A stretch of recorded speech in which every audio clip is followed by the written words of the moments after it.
All right. The ideal buyer, Ted, personal experience. Today's episode is about obviously we run a business and we think we know who our ideal buyer is, who our ideal customer is. We have a persona made up in our minds and written down in places internally about this is how we market our company, our services, and honestly, how we built the company is because we are going after a specific demographic of buyer. And that encompasses a lot of things. It could be sex related, it could be income related, it could be geographically related, it could be what those buyers value in terms of home service contractors coming to their homes. And so we can talk about that, but maybe just on a personal level, like when you've contracted with folks on the customer side, you being the customer in the past, what have you put value in and ultimately bought and consumed from that person or that company, and why did you go with them over anybody else? Yeah, great question. We are sticklers for customer service, and I've been this way for,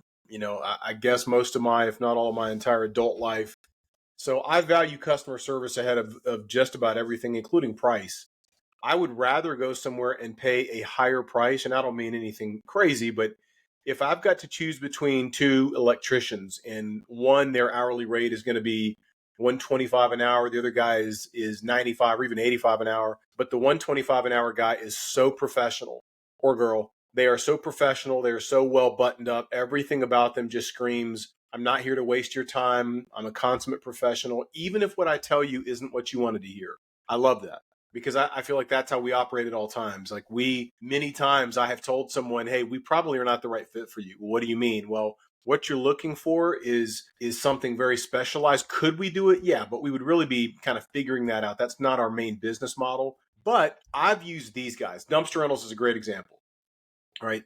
That's an example where many times I've said, hey, go and call Viking dumpsters because I have used them. We've used them many times in the past. And it's always a great experience. They're easy to get a hold of. The price is upfront. There's no games. You never feel like you're trying to negotiate for a used car. Versus, I've had that experience with other dumpster rental companies. I've had other companies that the pricing was so ambiguous, or the customer service was just not anywhere close to what we would expect or what we would want. Where you can tell the guy's driving and he's eating a sandwich and he sounds like you've bothered him because he was just getting ready to take that bite he's been staring at for 2 minutes. You interrupted him.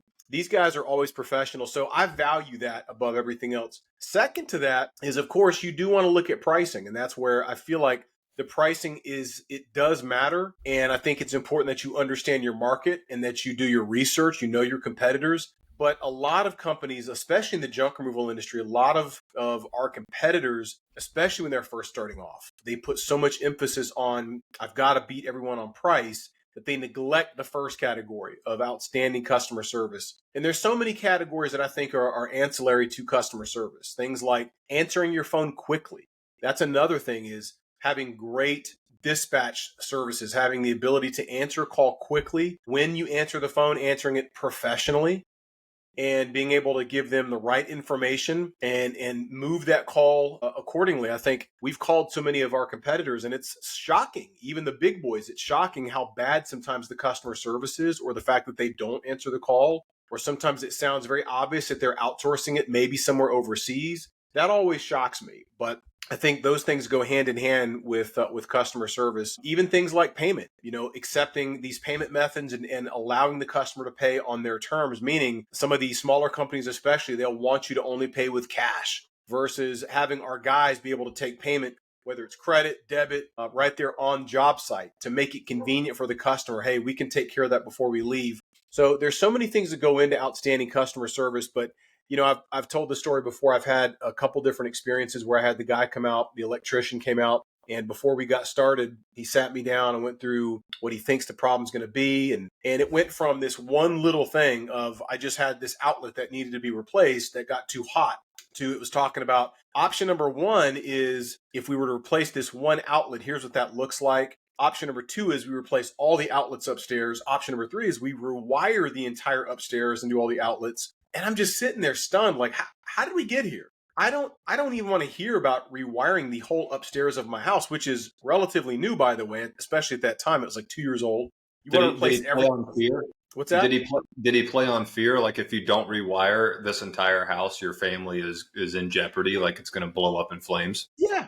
Yeah, that was part of it. It was part of just like a sales tactic of trying to get me emotionally stirred up of, oh my goodness, what if the house catches on fire? But anyway, I was just like, listen, man, I really do appreciate where you're coming from. I get sales. I've done this most of my adult life, but I don't want this. Like, I don't want you pitching me and selling me. I just want you to fix this one outlet. That's it. So give me a price on the outlet. If it's fair, it's a yes. If not, I'll find someone else. And so he's like, okay, yeah, just to do that one outlet, here's the price. And then it turned out, it turned out to be a good experience from there. But it was like, why did we have to go through this big dog and pony show just to get me what I really wanted to start with?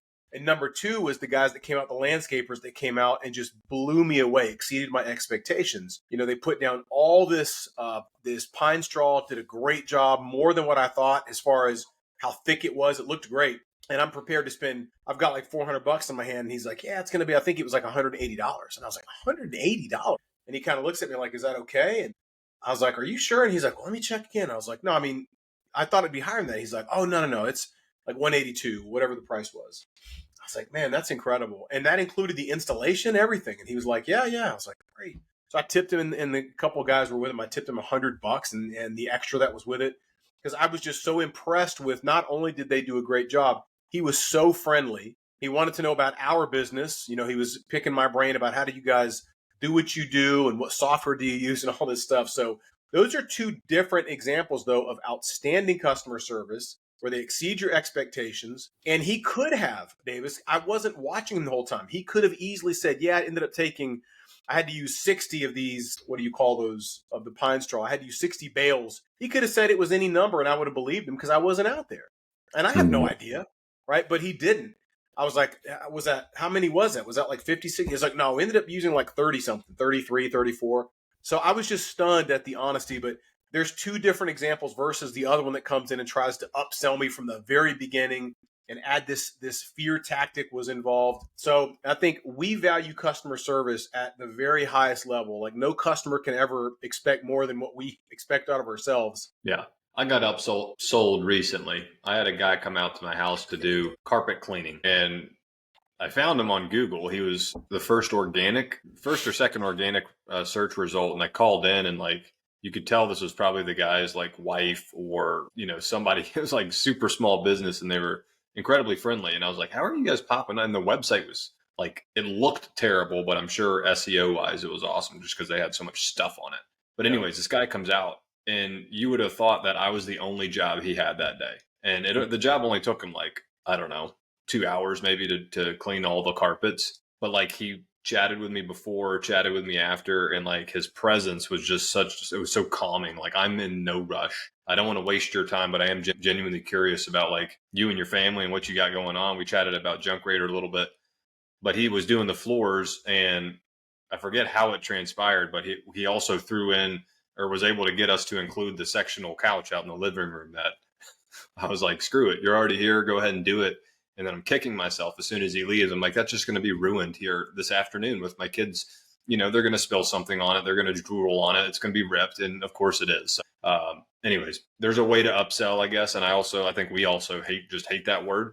But the fact, I don't feel bad about having spent that money, because he did a great job. He was already here, saved me like having to reschedule it and all that stuff. But I would say for me, context is everything. So as a homeowner and on the consumer side, if I ever need somebody to come to my house and do something, I'm considering everything involved with that particular service. Like if I just need the bushes outside trimmed, or, some things clipped back outside, its exterior, I'm not going to be as concerned with like the level of professionalism of the company, quite frankly, or the individual coming to do it, because they're not coming inside my home.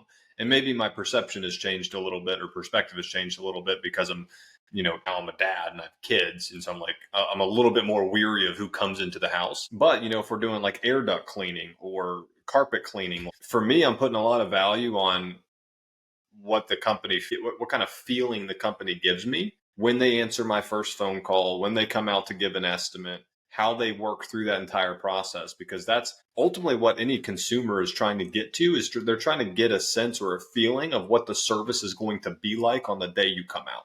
So for us with Junk Raider, nobody really knows until they pick up the phone and call and they get you or me. and they start chatting with us, or they take it to text and they see how quickly we are to respond, or what kind of texters we are. Are we the weird people that send 15 emojis with every text, or we put like 50 million exclamation points? Or do we give them the feeling that we're just off our rockers, or do we give them the feeling that we're like calm, sane, in touch with reality people? And that comes through in every aspect of the buyer journey, including how you text or communicate on the phone. And so those things, I don't know that any buyer would sit there and be like, that's what I'm looking for, but subconsciously we all are. We want to know like who's showing up at my house. I had gutter cleaning done. I didn't really care who came out. I just wanted to know kind of what the cheapest price was for the best service, right? I'm sure there's varying levels of who cleans gutters better, or if there's like certain chemicals they may use on it or not, if you use them at all. But if you're going to come out and charge me $150 and like a big brand name company is going to charge me 500, like in that scenario, I'm probably going with the cheapest price. So I think those are a few things I would mention for us. I guess just turning the attention a little bit, Ted, to how we've built our company and the type of buyer that we strive to serve. What does that look like for you? And I'll also mention, you were going down like how we answer the phone and stuff early on.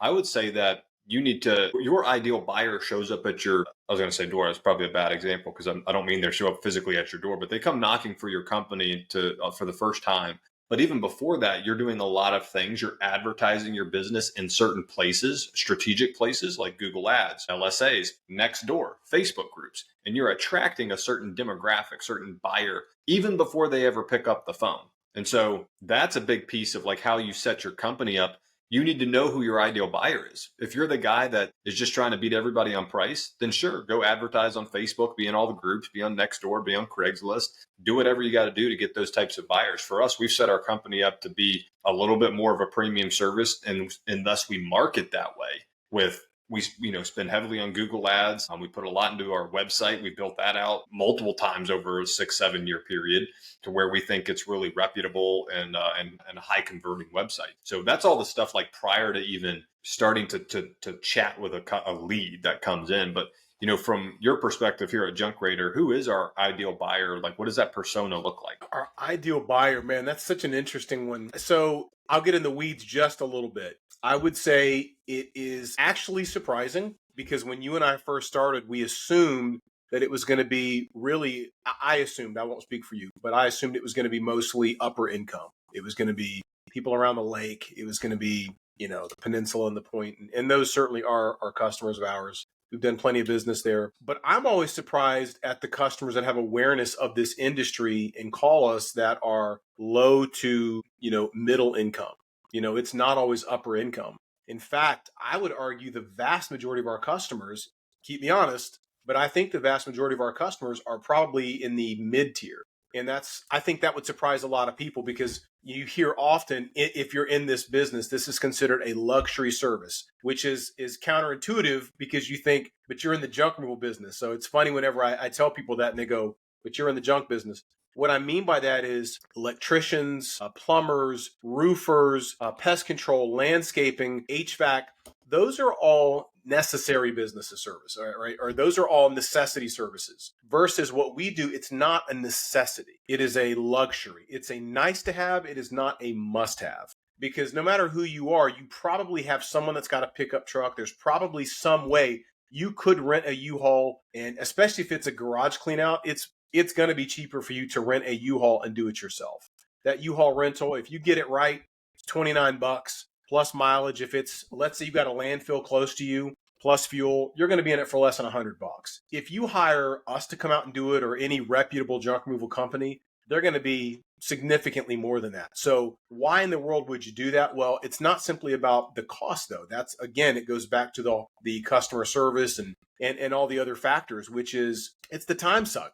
It's saving you time. So it's people that are usually time conscious. I don't mean lazy. I just mean very time conscious of maybe they have too much going on. They just cannot get to it. Maybe it's a physical thing. They don't have the strength. They lack the manpower. Even if you're strong, it requires oftentimes these jobs that we do, that requires at least a 2-person crew, if not more, depending on what this job consists of. So your ideal buyer is going to have a little bit of all those things. It could be someone that is low, mid, upper income, but maybe they don't have the time. Maybe they don't have the resources. So it's really a combination of things that is our customer. As far as ideal, Man, if they have the money, I think that is a great customer. That's a great place to start if they can afford the service, because it's not for everyone, as we know. Like, not everyone can do the junk removal service because they don't have the disposable income to justify that. So I think you do have to factor that in. Again, it's a nice to have, not a must have. But I also think you have to look at when you think about other junk removal providers. You've said this before, and this is 100% right. In the end, if you call 5 junk removal companies right now, right here in Charlotte, in this market, and you're simply trying to get the best price possible, you're probably going to be within the same, let's call it $10 to $50 range for most jobs. Whether that is a single item, a dresser, or whether it's a garage clean out. It's very rare that you're going to call someone, if let's say they physically come out and see it and they go, that's going to be $1,000 for that stuff in your garage. And then we come along and go, it's going to be $250. The spread is not going to be that far 99 times out of 100.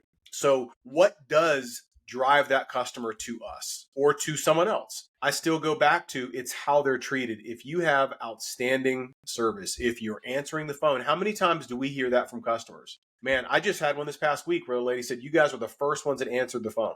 And I was like, really? She said, I've called 4 or 5 places. You're the first one, the only one that answered the phone. I'm always shocked by that. But you've had that experience recently with one of the big providers. So our ideal customer, it could be a good thing for the big providers. Maybe they're just inundated with leads and they literally couldn't get to the phone. We tend to think it's the opposite. Just they're not set up very well to answer the phone when somebody calls in. Yeah. I think even if you're that busy, you still should always prioritize answering the phone. And then once you've answered the phone, now, are you providing outstanding service from start to finish? Do you seem annoyed? Do you not know your stuff? Are you thinking with that customer to try to solution their problem? That's also really important. We do that all the time. It's not simply, can we do it? Yeah, we can do it. But again, is this the best path for you, the customer? I can't tell you how many times I've said to a customer when I can hear that this is really not what they were hoping for, that I've said, honestly, for that item, if that's all you're trying to get rid of, and you were thinking it was going to be this price, I could have sat there and tried to upsell them. But the amount of times I've said, hey, listen, the truth is, if you've got an item like that and it's in that good of condition and you feel like this price is too high, because honestly, anyone you call is going to be at least this, if not more, just put it on Marketplace. And the amount of people that have said, oh, really? Well, yeah, just take a picture of it. You don't even have to do a description if it's in that good of condition. Take a picture and just say $50 or $100, whatever you think you can get for it. So some would say, man, that's so dumb. You guys should never do that. Again, this is a rarity, but my point is, not everyone is going to buy from you. Not everyone's going to leverage that service. So at that point, I shift gears to, I want to provide the best experience possible. So number one, can they afford your service? That's part one to my ideal customer. Number two, do they understand how it works and what we do? But there's other little things that I look for from a marketing standpoint. If you want to dig in here, if I'm talking about creating a Facebook ad, I'm looking for things like, what are their interest levels? Like, the ideal buyer probably goes to Whole Foods. They're not going to, I don't know, Piggly Wiggly, assuming there is one around here anymore. Right? The ideal buyer is probably going to. That's the grocery store in Kinston, North Carolina, that my family went to all the time. It's a great store. I'm not judging, man. It's a great store. I grew up with Piggly Wiggly. I'm just saying, our ideal buyer is probably going to be more in that vein, because again, they're the ones that when we arrive, normally it's, I don't care what it costs, I just need this stuff gone. Versus the customer that says, oh, it's $300. Oh my goodness, I was thinking you could do it for $100. Normally, when we get the buyer that is the upper income, they are the ones that normally are going to say, yeah, I don't care what it costs, just get it out of here. So if I'm creating a Facebook campaign and I can really dial into the details of the buyer persona that I'm after, I'm putting in keywords such as yoga, classic cars. People that have disposable income have these interests, and that is usually going to be our buyer persona right there, those types of things. So if someone is looking at it from that lens, I try to really zero in on what do the upper income type people have in common, and that's what I'm looking at. Yeah, the price is one thing, right? So I've been trying to think of, like, what's the word I'm looking for here? I'm going to use the word tertiary, and it may not be the right word at all, but you've got price. And that's obviously one thing in terms of ideal buyer. Like, what's the demographic? How affluent they are? Do they live in an affluent area?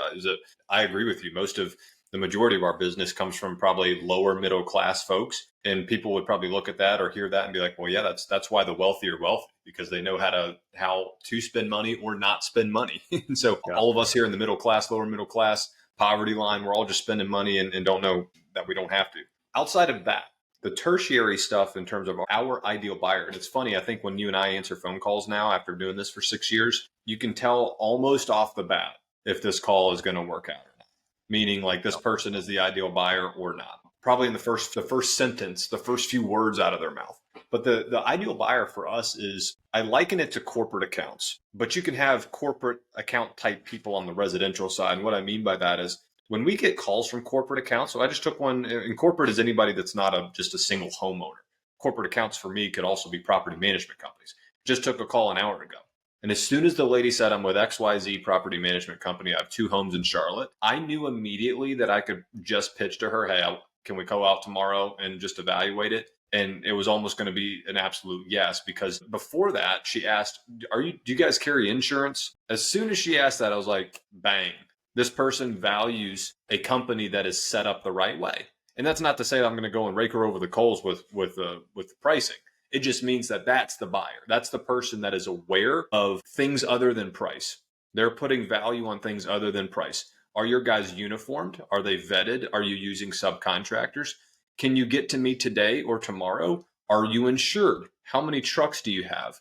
Those are the types of questions that corporate customers ask, right? So if I'm sitting on an intro call with the lady in procurement at Walmart, those are the questions she's going to be asking me, because she places value in those things. Price is always a fact, but in any request for proposal, we come from the corporate world. We did RFPs all the time. They weight everything differently, and price is a big weighted factor, but it's not always the biggest. Right? They may put as much weight on the category of how much of your revenue, how much of your company's revenue comes from a small set of customers, because they're trying to judge the risk factor. If they went and utilized your managed services, for example, they're getting ready to sign a long-term contract, a year-long, a 5-year contract. If they do it with the wrong company that ends up going out of business or doesn't have the right security protocols in, and they get hit with malware and they go down, and they're utilizing your services, that impacts them.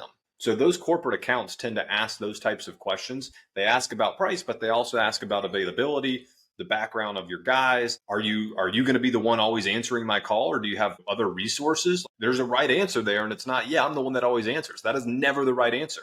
It is, I have a legion of people behind me that will keep this company humming even when I'm gone, which I will be. I'll be on vacation. I'll be using the bathroom. I'll be tied up on another call, whatever it is. And so that's the ideal buyer. It's the person that calls in and they start asking questions, not about, hey, I'm just looking to get a price for my couch.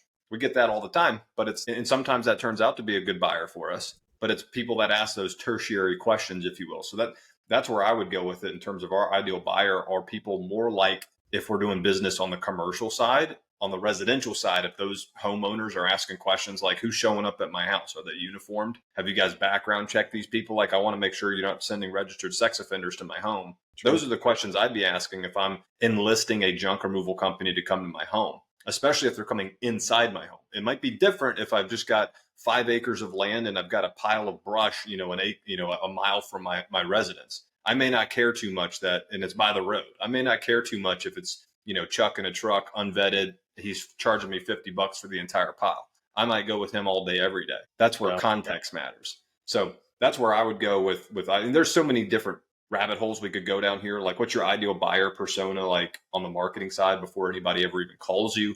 For us, we advertise heavily on Google. We do Google ads.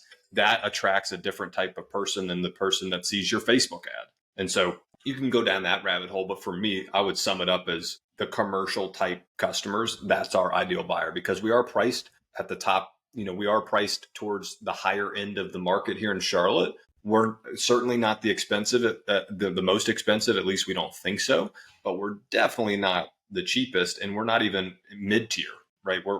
We might be on like the minimum side of things. We're very close to everybody else there. But when you start to talk about garage cleanouts, basement cleanouts, shed demos, and haulaways, we've got overhead because we've set our company up to be able to serve a certain type of customer. And that is somebody that that values an insured company, somebody who comes out to demo their shed with their own equipment, like a Bobcat skid steer, somebody that you don't have to worry about, oh, they're going to go rent it. And they told me they'd be here on Friday, but if that rental doesn't come through, they're going to be pushed off a week. Right. We are a same day, next day company with multiple trucks. Everybody's vetted, massive amount of insurance with auto, general liability, and workers' comp. Like, we are set up to serve every type of person or entity. And that's the type of the buyers that we need to attract. Yeah, no, you're exactly right, man. I probably shouldn't tell this story, but I'm going to. When we first started, I don't even think we were in business for a year. I had gone out to do a job. I forget exactly why. I think TJ was with me this one time. You'll remember this one.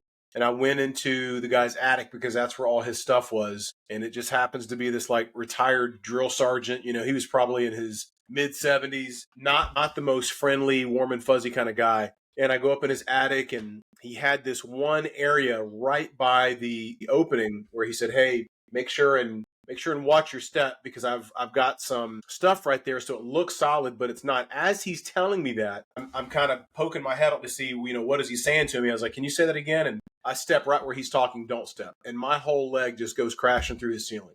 So I'm in his, it's in his garage, but still my whole leg is like dangling, just like out of a Dumb and Dumber, out of a movie. And so, of course, he's like, "Oh my gosh." And I'm like, "I'm so sorry." Get out of there, brush it off, go downstairs. I said, "Hey, listen, don't worry about this. We've got, insurance. We're fully covered. In fact, we've got a handyman on speed dial. He'll be out here same day. He'll get this patched up." And he was. And it was done that same day. And I'll never forget. I mean, he was, again, not this really nice, warm and fuzzy guy, but he was so impressed that we were able to get someone out there immediately within hours, and it was fixed, patched within hours. And I followed up with him a couple days later to make sure he was happy with the results. And he's like, "Oh yeah, he did a great job. You'd never know it was there." Those are little things that obviously you don't plaster on your website, but those are little things, to your point, especially with commercial clients, that you want to make sure that your people do have insurance and that they have the network, they have the ability to get things fixed if things go wrong.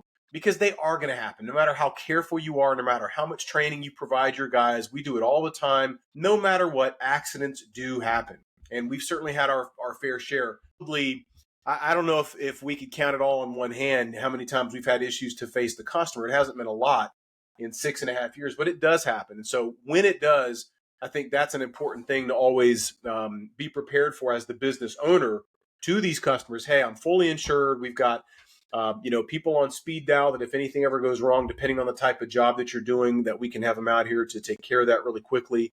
Having your certificate of insurance on file. We get people that often say, "Can you get a donation receipt?" Yes, of course. But those are little things that you just want to make sure you've got buttoned up, because again, it goes back to that first topic is customer service. Having all those things feed into that one channel, which is outstanding customer service. Those are all the things that convey to the customer that you are on top of your game. You're the best around. Like, you have everything they could think of. You've got it covered. Yeah, not to go down another rabbit hole, we'll wrap it up with this, but we're all jockeying for the repeat business. So everything you just mentioned puts you in a good position to get the call back when they need you again, because everybody in our industry knows that this is a very reactive, same day, next day, get on site, and oftentimes people only use a junk removal service once in their life. And so it's just the nature of it. It's a volume game. But when you get into the game of providing everything you've talked about here, which is just outstanding customer service and going above and beyond once you're on site to make sure that they know you are the best provider of junk removal services in your area, you should never call somebody else again.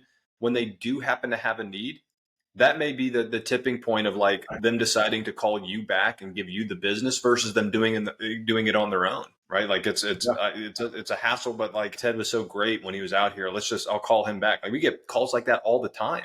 We've got one customer in particular literally gave us a job, I think yesterday or the day before. I would argue that he probably didn't need us, but one of our guys reached out to him just saying, "Hey, we're going to be kind of near you. If you need us, we'll swing by." It was a minimum load job. He tipped like $50. And I'm like, this guy probably had like 2 boxes he could have thrown in his city trash can, because he literally loves our guys. It's not because. Shout out to Steve Ludwig, by the way. I think we have to throw that out there. Steve he just really loves the guys, from us all the way down to the guys. It's not like, oh, every time I call in, it's just such a great experience. Like, he actually enjoys our guys coming to his house. So yeah, that's what I would leave it at. figure out your ideal buyer, figure out what that persona looks like, market to it. And then when you get the leads, make sure that you're working them through that journey all the way through to getting on site and finishing a job, so that they continue to fit into the mold of who your ideal buyer is and should be, that you can price it the way you need to price it to set your business up the way that you want to be providing junk removal services. Do you want to be chucking a truck cheapest in town, or do you want to be a premium service, or do you want to be somewhere in between? That's what I would say figure out. So until next time, Ted, any parting thoughts? You know what? Two quick things, man. And this really just hit me is whenever you're designing anything, whether it's a website, any kind of deliverable for your customer, to your point, you really should design everything with that ideal buyer in mind. In other words, pretend like it is the customer sitting right there and you're building out that website, you're building out that presentation, whatever it is, that email campaign, as if it's going to Steve Ludwig, who is the ideal buyer. I want Steve to see this and read this. And then the second thing in that vein is quality will win over anybody. The lack of will push away everybody. And that sounds so simple, but just think about when you walk into a McDonald's, if everything is perfect, everything is spotless, it's clean, outstanding service, that attracts anyone, even someone like you and I that don't normally, in fact, never go to McDonald's. If we had to go there, we're on a long road trip, we had to go in, having that kind of experience would be like, this is not so bad. I mean, granted, the food is, not ideal, but the experience of being in this place, it's clean, it's great service, that attracts everyone from low income to upper income. But the reverse repels everyone. So if you have a bad experience from the very beginning, bad customer service, it's dirty, that's going to repel low income to high income. So I just see so many times small business owners that don't do a great job with that initial perception. They can be just very gruff, very short with people. Their phone skills are bad. It's like, listen, you're turning away most people. You could argue, well, he's probably only going to attract low income. Yeah, but even low income don't like that experience. They still want to be treated great. That's the Chick-fil-A model. So I would just leave it at that. Take those two things and really soak on them, because that's important for your business.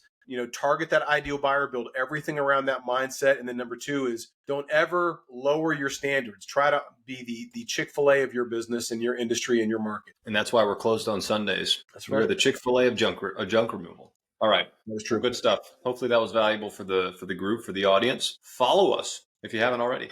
We're not super intriguing guys. I mean, Ted's way more charismatic than I am, but at least the words that come out of our mouth are potentially valuable to somebody somewhere. So thank you for listening. That's right. See you next time.